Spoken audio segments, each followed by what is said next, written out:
السلام علیکم دوستوں، میں ہوں محمد احمد رضا اور آپ دیکھ رہے ہیں میرا چینل 26 احمد رضا آفیشیل۔ دوستوں، پہلے کی طرح آج پھر میں آپ کے لایا ہوں ایک نہایت نصیحت آموز حکایت، اور ویڈیو شروع کرنے سے پہلے میری آپ سے چھوٹی سی گزارش ہے کہ میرے چینل کو لائک، شیئر اور سبسکرائب لازمی کریں اور ساتھ میں کے بیل آئیکن کو بھی لازمی پریس کریں تاکہ اسی طرح کی مزید ویڈیوز آپ تک بآسانی پہنچ رہے۔ تو شروع کرتے ہیں آج کی ویڈیو کو۔ حضرت سید سالم رحمۃ اللہ تعالی علیہ فرماتے ہیں کہ ایک مرتبہ میں حضرت ذوالنور مصری رحمۃ اللہ تعالی علیہ کے ساتھ لبنان کے پہاڑوں میں سفر پر تھا۔ ایک مقام پر آپ رحمۃ اللہ تعالی علیہ پہنچ کر مجھ سے فرمایا کہ اے سالم، جب تک میں واپس نہ آ جاؤں تو اسی جگہ ٹھہرنا۔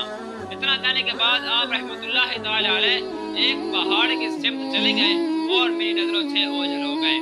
2 دن گزر گئے لیکن آپ رحمۃ اللہ تعالی علیہ واپس تشریف نہ لائے۔ میں اکیلا اس ویران جگہ پر پریشان تھا۔ جب مجھے بھوک لگتی تو میں پتے اور سبزی وغیرہ کھا لیتا، جب پیاس کی شدت ہوتی تو قریبی تالاب میں پانی پی لیتا۔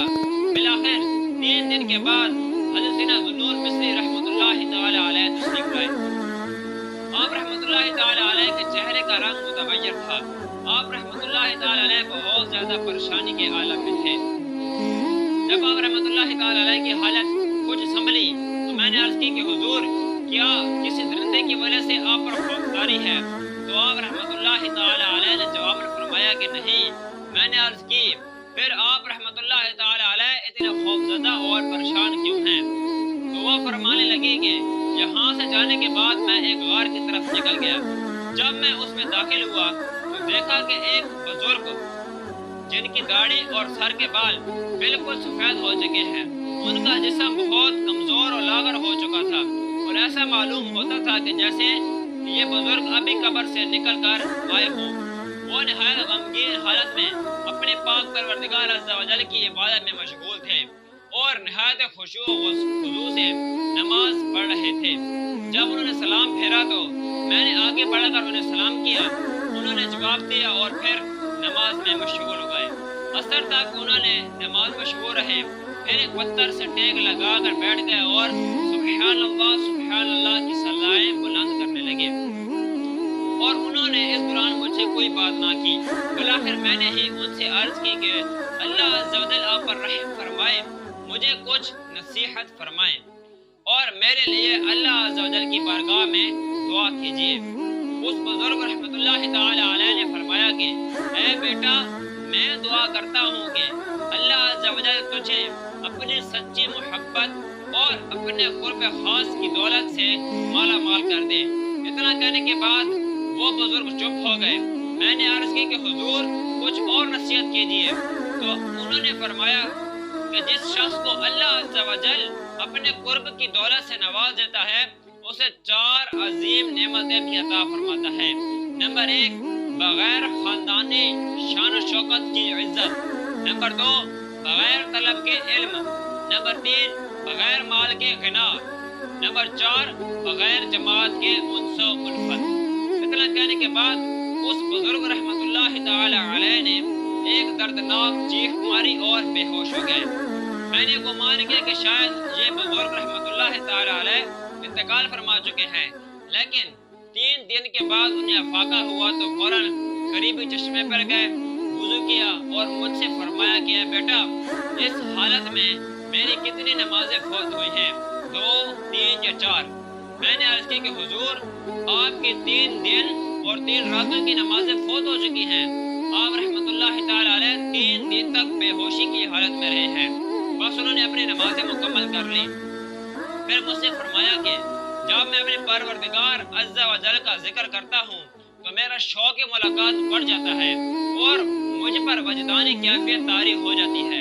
میں مخلوق سے ملاقات پسند نہیں کرتا کیونکہ لوگوں کی ملاقات مجھے رب عز و جل کے ذکر سے غافل کر دیتی ہے۔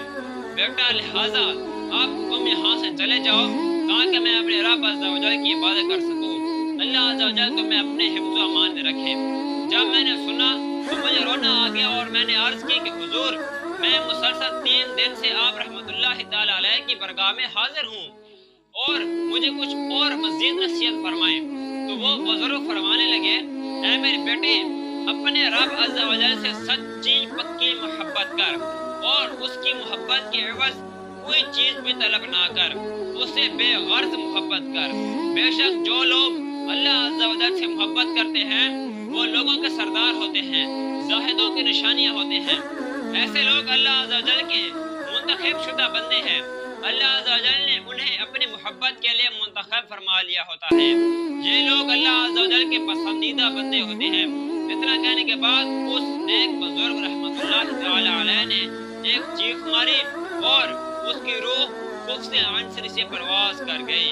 کچھ دیر بعد میں نے دیکھا کہ مختلف سمتوں سے بہت اولیاء کرام رحم اللہ اجمعین پہاڑوں سے اتر کر آ رہے ہیں۔ انہوں نے اس بزرگ رحمت اللہ تعالی علیہ کی تکفین کی، نماز جنازہ ادا کی اور اسے دفن کر دیا۔ جب وہ جانے لگے تو میں نے پوچھا کہ یہ بزرگ کون تھے اور ان کا نام کیا ہے۔ انہوں نے بتایا کہ ان کا نام شیبان المصاب رحمت اللہ تعالی علیہ ہے۔ اتنا کہنے کے بعد وہ تمام صالحین کرام وہاں سے چلے گئے۔ حضرت صالح رحمت اللہ تعالی علیہ فرماتے ہیں کہ میں نے اہل شام سے حضرت شیبان المصاب رحمت اللہ تعالی علیہ کے متعلق پوچھا تو انہوں نے جواب دیا کہ لوگ انہیں دیوانے سمجھتے تھے اور بچے انہیں پاگل سمجھ کر تنگ کرتے تھے اور پتھر مارتے، اس لیے وہ یہاں سے چلے گئے اور پہاڑوں پر عبادت میں مشغول ہو گئے۔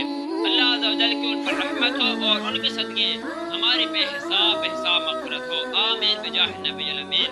اے ہمارے پروردگار عز و جل ہمیں بھی اپنا قرب خاص عطا فرما، دنیا کی محبت سے بچا کر اپنی محبت کی لازوال دولت سے سرفراز فرما۔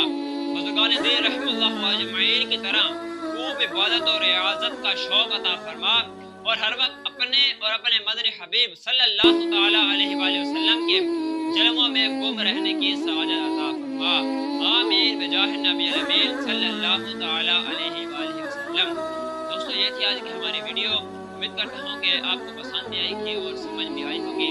تو